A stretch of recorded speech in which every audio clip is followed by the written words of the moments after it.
Hello, YouTube. It is I, the special grade sorcerer, the anime manga sphere, SSJ8 Cody. And today, I want to tell you why you should watch Dragon Ball Daima. Now, holy smokes, that isn't that show with the babies? Whoa, why would I want to watch shows about babies? Chill out, guys. I think you all need to understand that. I know that like the chibi design and everything is like not for everyone, but this isn't like a side project. This has direct involvement with the creator of Dragon Ball, Akira Toriyama. You know, the guy who made Goku, the guy who made Super Saiyan, the guy who made Cell and the Father Son Kamehameha and fucking the Super Saiyan 3 moment. That guy, you know, that guy, it kind of, this is has direct involvement, and it really feels like a true celebration of everything Dragon Ball. And this was his very last involvement on a Dragon Ball project before he had passed on, and I think it holds such a special piece of history for like everything that makes Dragon Ball special. If you love anything about classic Dragon Ball or Dragon Ball Z, and maybe even Dragon Ball GT, hell, even Super. I mean, if you love anything Dragon Ball, this is his final gift to us fans.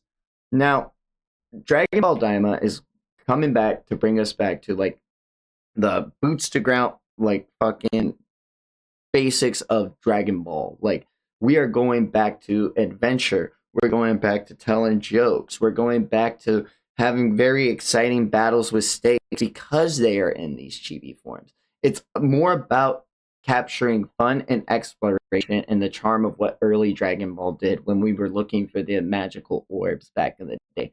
You know, gotta find them all. Magic Dragon Balls. Seeing Goku even bring back the power pole and having a new type of crew to explore with just adds a breath of fresh air that I didn't know we needed to the franchise. And the animation is fucking crazy. One of my favorite animators of all time came back to work on the couple of these episodes. Naotoshi Shida. He's also worked on a bunch of different Dragon Ball Super episodes, but his work in Daima was absolutely stellar. Mwah, mwah, mwah. It was very peak. I really like the I I know everyone gets like really sick of like the flat. Who's like, oh man, Unga Bunga, big transformation make my brain go burr. Yeah, it was really fucking cool to see the flashing lights when Goku went Super Saiyan and then he threw out the Kamehameha. The effects on this are absolutely crazy. Like the fight sequences are so fast and breathtaking. It's literally Dragon Ball. I don't know how we're not like, if you're a fan of animation, it's a visual treat. It's literally like, it's peak. It's peak. I love it so much. But while there is all of this other crazy shit that I'm just raving and rambling about, there is like a mystery behind it because why are they having to be kids? Like, what is the lore implications of this? And like, what does this mean if it expands? Is it canon?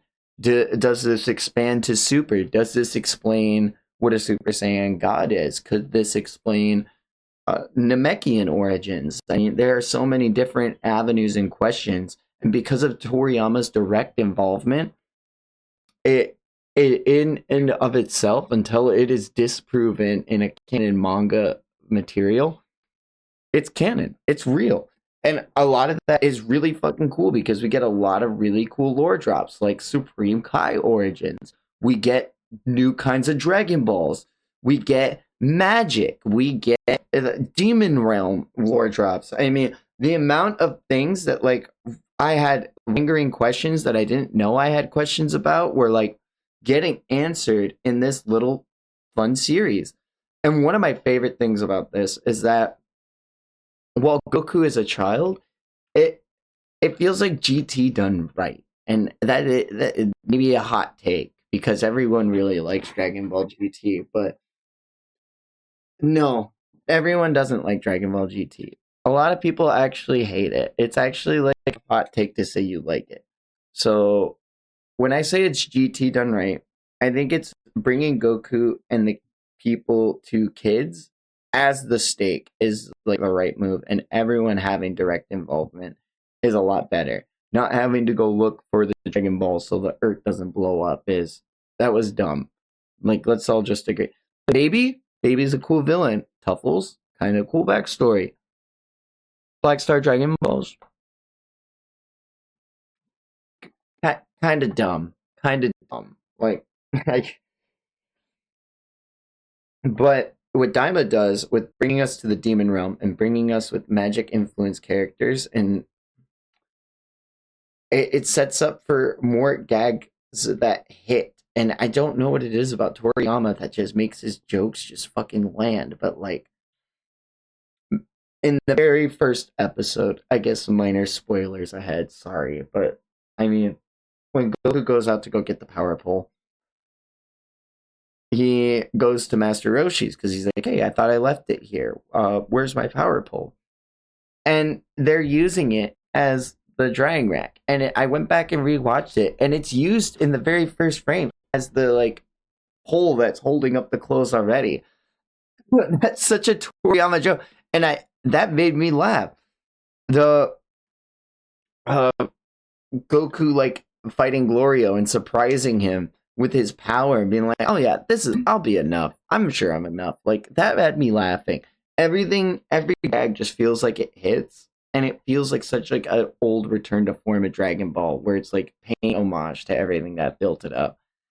But if you think you should give Daima a chance, let's just remember Dragon Ball is about evolution, and it feels like this is a fun new creative twist on the formula, where Dragon Ball was a story about adventure into fights that declared like stakes for the world, and it had transformed into Dragon Ball Z, where the fights had transformed stakes for multiversal, to Super, where the fights had transformed into fighting for gods and different god tournaments and timelines. Daima feels like a boots to ground adventure with the stake being on our characters. And if you're a longtime fan of Dragon Ball, it's worth checking out, especially because Toriyama put his heart and soul into this.